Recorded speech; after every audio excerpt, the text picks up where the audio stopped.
going, everyone? Okay, well, I did post a little short kind of a joke video before this one, just opening the contents and everything of this bad boy in Rostov 41. But now it's time for the serious videos. So what is Autumn for Barbarossa? It's basically a magazine game that came in issue 7 of Special Ops, the MMP magazine, and I store mine in the Rostov 41 box because to me they're kind of like the same, you know, almost the same time, you know, almost the same thing. This, you know, Autumn for Barbarossa deals with Smolensk at late summer 41, and Rostov 41 is the approach and capture of Rostov. So they're in 41, and that's kind of, you know, kind of the same thing to me. So I store them together in the same box. So what I've done is the magazine's it's actually very nice. It's a well-printed magazine and everything. I'm not really interested too much in what else is in it. I'm definitely not a squad leader guy. And I've kind of dropped out of OCS. I can only really afford to do like one mega system where I need to learn stuff. Although Battalion Combat Series is kind of looking interesting, but I must resist because I don't think I'll ever understand it. But so anyway, what I did was I went to the middle and gently lifted the staples and removed the rule set for Autumn for Barbarossa. So I have that separate here. And, you know, of course, the SCS series designer is Dean Essig. Hans Kischel does the design for this particular game. And an interesting little side note here is inside the rule book here, which I found kind of fascinating. I don't know if I can't do this accent, but if you look here, there's a Russian accent play. The Soviet player obtains a VP if he manages to play the entire game while using a comic book Russian accent. If you track how many times you and your opponent earn this extra VP, right, when it reaches 10, let Hans know at hanskischel@gmail.com, and you'll get a personal call from him to talk about the game. So a little bit of humor thrown in there. I was reading this and I started reading it like it was being all serious. I'm like, oh, this is one, but wait a minute. So anyway, so the rule book's pretty small. Well, this is the, you know, the game specific rules. And there's not too much in here really. You know, your typical, the stacking stuff for this game, how you do the supply, airstrikes, replacements, things like that. So it's not, again, it's not, you know, it's not too in-depth, and that's one of the reasons I picked this to come back to, is I can handle this right off the bat without frying my brain. And the rest of it is all set up, of course, you know, it's only one scenario, so, and then you have your arrivals, stuff like that. Now, there is some errata for this game. It looks like there was a SS counter that was left out. On the counter sheet for the SS Das Reich. So you can find that errata on the Gamers website, the one that covers all of their games and has all their play, you know, their examples of play and, you know, errata and living rule books and stuff. And the tables, here's the table on the back for combat. So nothing too crazy, right? It's nice and simple. The map is... We're back at our old friend Smolensk again here. I know this all too well, and surprisingly, it looks like a zoomed out, you know, OCS Smolensk map. But yeah, that you can see the area that we're in, right? So not too huge. It fits perfectly on a little banquet table here. So I'm liking the small footprint of the map. Will I use the entire map? Who knows? It always seems whenever these maps are, you know, big, like I don't use like half the map. Like, I mean, no one's going to go down here, right?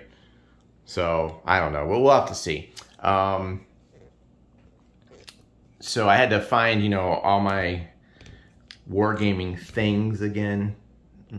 Tweezers, which I don't really use tweezers that much anymore. My skill with tweezers has actually gotten worse, which is kind of scary. Tweezers and, you know, dry erase markers. Well, of course, unless you get a dry erase marker that's dry, in that case, you know, dry erase markers for the stuff like that. So I had to go and find all my stuff again. I had packed a lot of it away while I was playing miniature games and stuff. So, all right, so that's kind of the overview. And of course, you'll need the series rules for standard combat. You'll need a copy of these. They are not in the magazine, so you will need a copy of these, and you'll want to, you know, read those over and then apply the Autumn for Barbarossa specific things. The scale in this one is a turn is 6 days, and each hex is about 7 miles across there. Let me zoom in a little bit. I think there's also a misprint with one of the victory point locations that's on the errata page. If you need a link for that, post in the comments. I can add it, but most of you know where that website is, so I'm not gonna bother with it really. So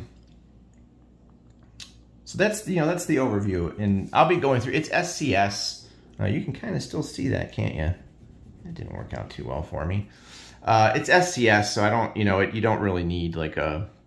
I know all of you don't need a refresher course, but I might just do like a little, you know, tutorial thing to like, you know, in case there's someone out there, maybe they're starting in the hobby or something. Maybe I'll go through and cover combat and things like that real quick. It shouldn't be too difficult. It's not a difficult system at all. In fact, it's really short.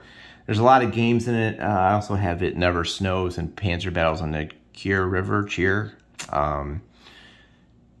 and I want to get, well, I think that's about it for me for this series for now. There's some other companies I'm looking into, Revolution Games, Königsberg, and things like that that interest me. So we'll see where I go in terms of that. And, you know, I've got, what is it? Solstice for Starsgard or something like that coming from a Swedish company, the Three Crowns Company, I think. That topic, you know, kind of interests me. That whole Leningrad area up there toward the end of the war was fascinating with the evacuations over, you know, from ferries and how they got them out of there. The Germans got their units out of there. And so, you know, I find that interesting. So we'll see. Also on tap is going to be Bayonets and Tomahawks, which is a time period that I absolutely love. So look for that. Although my buddy bought that game before I could, so he's the owner of it. I'm not sure how much video I can get of that. Okay, so yeah, really simple stuff here. Again, your counters are pretty, you know, pretty basic. So if you look here, you're gonna get standard, you know, war game fare, and you have your attack, defense, movement, right? I also have a pointer now because I don't want to get my hand in the way. So you have your attack, defense, movement. I'm not sure how that'll look on the screen. Hopefully it does not burn out your retinas. And the yellow, so not all the counters have these yellow bands. The yellow band on these is the exploit capability. Okay, and we'll go over that later. But basically, exploit is you have a chance to break out and do some fun stuff. There's an exploitation phase, and they can move up to their full movement allowance, and they can conduct overrun during this phase. And only units with that yellow box can do that. If you are in an enemy ZOC at, you know, at the beginning, you cannot move or overrun during the exploit phase. So there is a way to lock these units down, right? It's not like they can just fly all over the board and do crazy stuff.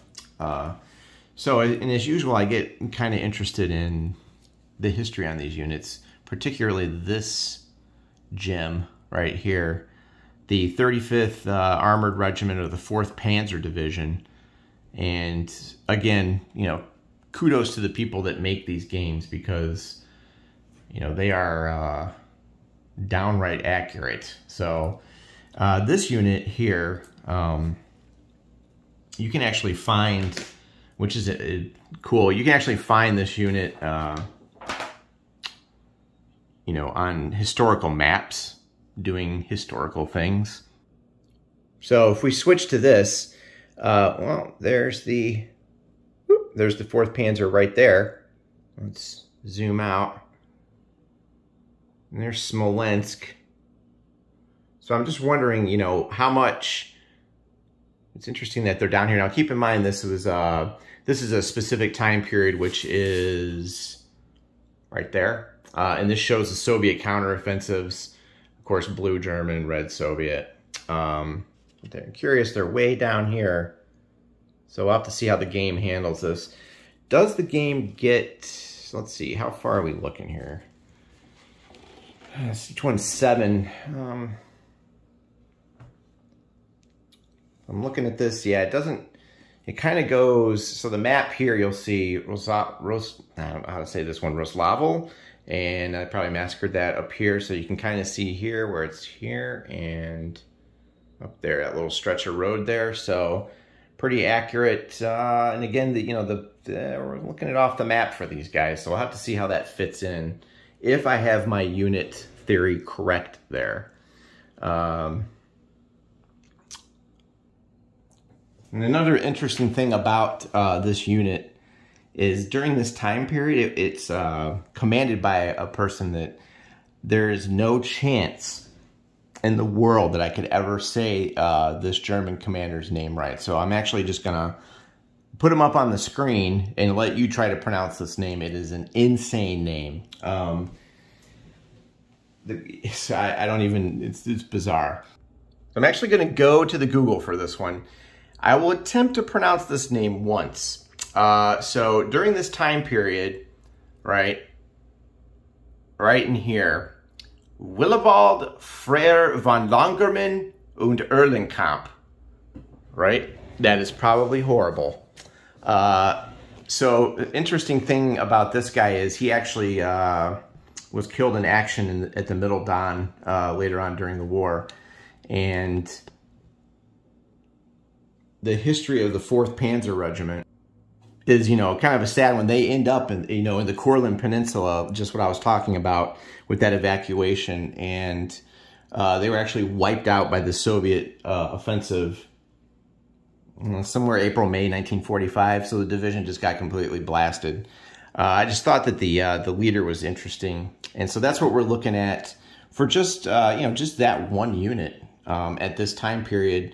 Kind of adds a little bit of, you know, connection to like who was commanding it, what happened to him, what happened to the unit, you know, after all this. And I think I've covered the 4th Panzer in some other videos that I've done, but I found that kind of fascinating. And, you know, all that information, you know, each one of these has a story. So, and these are very nice units, by the way. 9.510 is nothing to joke about. And then, of course, we have the SS units here. We're missing 1 counter, so I'm not sure how that's going to work. I do have some blank counters. I guess I could kind of draw that in, but yeah, 1 is missing, I believe, according to the errata. So that's about it. That's just an overview of the counters. You know, here's the 27th Armored Regiment of the 19th Panzer, and you kind of just, you know, the number up here, they have 2 steps, and when you have a step loss, they're going to get this lighter colored weakened side here, so you can see it's a little bit lighter than those, which I think is, that's helpful, right? Let me get my bookmark page back. So I kind of thought that was a neat touch there, so a little bit lighter right around the background here. Yeah, so I think that the history of some of these is pretty cool. So, all right, your other things on the map here. And again, this is all in the magazine. You have your turn, record chart on the board. I like that. And a little key, which is nice. And there's your victory points. And I think one of these is labeled improperly, so I'll have to check that. And your supply sources and a very basic, you know, it's easy to tell the roads and all that fun stuff. So I'm kind of digging that. You know, the nice thing about SCS, it's an 8-page rule book, so you're not gonna bust your brain over it, right? Which is kind of neat. I do appreciate that. Everything's well illustrated. You have your, you know, examples here. Very basic. You know, it's easy to understand. There's nothing mind-boggling here. It's basically move. You know, the supply is real easy. You just basically trace a line. You don't have to throw supply or look for a, you know, or flip truck counters or anything like that. Just not. I'm not feeling that anymore. So I kind of bailed out on OCS, right? The overruns are in there. Your you know, standard, you know, easy combat stuff, terrain effects, step losses. Everything's pretty well you know, everything has good examples and is pretty well explained. And then they have a basic rule system, and then they leave it to the game specific rules to make it have the flavor of the particular battle that you're doing. And then there's a note on the back that just basically, you know, explains that there is a bit of a weird, well, I won't say weird, but there's some different rounding in this game too. And where they talk about it here, and you can feel free to slap your opponent silly. So it's some interesting stuff. But that is a general broad overview of Autumn for Barbarossa, and a little history there on the fourth Panzer, which I thought was interesting, and who was commanding just that one little chit at this time period. And you can go in and, you know, you can look up all these and find them on maps and have some fun with that. All right, and then turn sequence is pretty easy in this series, and that's about it. So I'll get this video up, and then we're gonna I'll go in and show some examples. Again, this is a really simple system, but if you're new to the hobby, maybe you're like, oh, I don't understand what any of this means. This is bizarre. Maybe I can point it out and show it to you, and then we can kind of go from there. All right. So for now, this is Hudson out, and I'll talk to you guys a little bit later once I get everything set up and we go through this. Will it play good solitaire? We'll see. There's no chit draw or anything like that, so I'm just basically going to have to, like, play against myself and see what happens. But yeah, eventually someday I will figure out a solitaire system for this where the AI reacts or does something, but I'll figure something out. Okay, I will talk to you later. Comments below if you need website links or anything like that.